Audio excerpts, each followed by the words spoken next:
2001 ഫെബ്രുവരി 15 ബാംഗ്ലൂർ ആശ്രമം ജ്ഞാനദളം 345. നർമ്മവും അപമാനവും.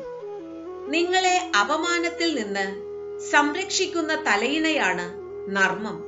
നിങ്ങൾക്ക് നല്ല നർമ്മബോധമുണ്ടെങ്കിൽ ഒരിക്കലും നിങ്ങളെ അപമാനിക്കാൻ പറ്റുകയില്ല.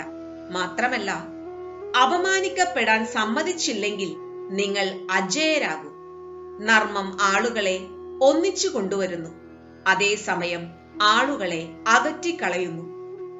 അപമാനം കൊണ്ടും മുറിപ്പെടുത്തലുകൊണ്ടും കീറിപ്പറിഞ്ഞ ഒരു സമൂഹത്തിൽ നർമ്മം ഒരു കവിൾ ശുദ്ധവായു പോലെയാണ്. നല്ല നർമ്മബോധം നിങ്ങളെ ഭയത്തിൽ നിന്നും പരിഭ്രാന്തിയിൽ നിന്നും മുക്തരാക്കുന്നു. നർമ്മത്തോടൊപ്പം കരുതലും ആവശ്യമാണ്.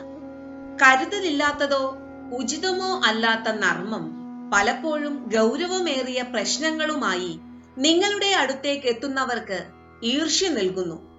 നർമ്മം നിങ്ങളിൽ വർദ്ധിച്ച ഉത്സാഹം ഉണ്ടാക്കിയേക്കാം, എന്നാൽ അത് ആവശ്യത്തിലധികമാകുമ്പോൾ ദുസ്വാദ് സൃഷ്ടിക്കുന്നു. ജ്ഞാനമില്ലാത്ത നർമ്മം ആഴമില്ലാത്തതാണ്. നർമ്മത്തിൽ ജ്ഞാനമുള്ളപ്പോൾ അത് സന്തോഷകരമായ ചുറ്റുപാടുകളെ സൃഷ്ടിക്കും. സംവേദനക്ഷമതയില്ലാത്ത നർമ്മം പരിഹാസമാണ്, അത് തിരിച്ചടിച്ചേക്കാം. ജ്ഞാനം സൃഷ്ടിക്കാൻ നർമ്മം ഉപയോഗിക്കുന്നു. ജ്ഞാനി ജ്ഞാനം സൃഷ്ടിക്കാനും എല്ലാ സാഹചര്യത്തെയും ലഘൂകരിക്കാനും നർമ്മം ഉപയോഗിക്കുന്നു. ബുദ്ധിയുള്ളയാൾ അപമാനത്തിനെതിരെയുള്ള കവചമായിട്ടാണ് നർമ്മത്തെ ഉപയോഗിക്കുന്നത്. ക്രൂരന്മാർ നർമ്മത്തെ മറ്റുള്ളവരെ അപമാനിക്കാനായി ഉപയോഗിക്കുന്നു.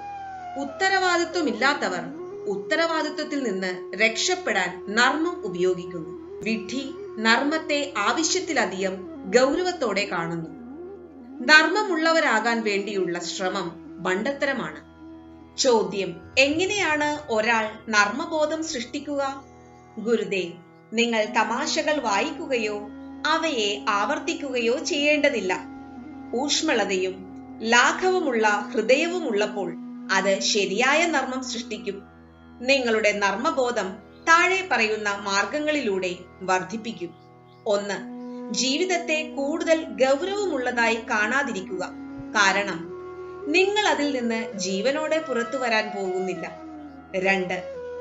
അടുപ്പം കാണിക്കാത്തവരുൾപ്പെടെ എല്ലാവരോടും സ്വാത്മബോധമുള്ളവരാകുക.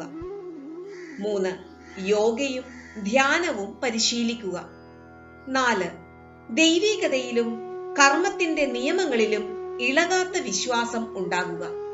5. ജ്ഞാനത്തിൽ ജീവിക്കുന്നവരും നർമ്മമുള്ളവരുമായ ആളുകളുടെ കൂട്ടുകെട്ടിൽ പെടുക. 6. കോമാളിയാകാനുള്ള സന്നദ്ധത ഉണ്ടാവുക. ജയ് ഗുരുദേവ്.